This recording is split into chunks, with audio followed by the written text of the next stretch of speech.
বাংলাদেশের হাজার হাজার মেধাগুলো পাচার হয়ে গেছে, সেটা নিয়ে এই দেশের একজন রাজনীতিবিদ কথা তোলে না।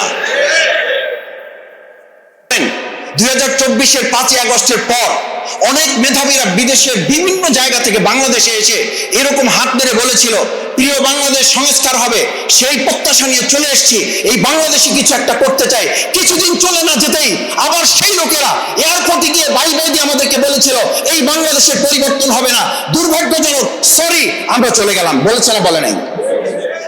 আপনি টাকা পাচার নিয়ে কোশ্চেন তুলেছেন, আমার বাংলাদেশের হাজার হাজার মেধাগুলো পাচার হয়ে গেছে, সেটা নিয়ে এই দেশের একজন রাজনীতিবিদ কথা তোলে না।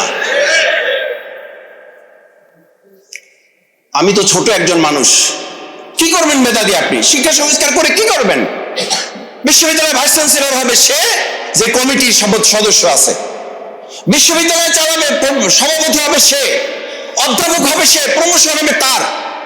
আমরা বিশ্ববিদ্যালয়ে তখন ছাত্র, first class, first, second, third, fourth, সে টিচার হবে না। টিচার হবে কে? যার ছাত্র সংগঠনের পরিচয় আছে, সে হবে বিশ্ববিদ্যালয়ের টিচার। আমার বিশ্ববিদ্যালয়, আমি যে বাংলায় টিচার, বাংলায় যেখানে আমি ক্লাস করেছি, থার্ড ক্লাস পেয়েছে শুধুমাত্র দলীয় কোটায়।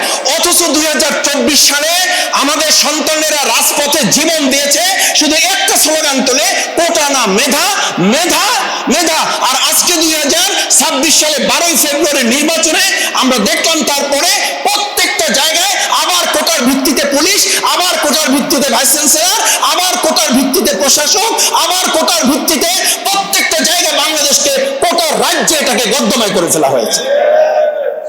কি সংস্কার করবেন? কি সংস্কার প্রত্যাশা করেন? শেষ কথা বলি, শিক্ষক ছাত্রকে জিজ্ঞেস করেছে শিক্ষা কি? বলছে স্যার পরীক্ষার আগে যা মুখস্থ করি, এরপর পরীক্ষার পরে যাহা ভুলে যাই তাহার নাম শিক্ষা। বলছে এটার নাম শিক্ষা না, শিক্ষা হলো তাহা যাহা জানবা তাহা করবা না, যাহা করবা তাহা বলবা না।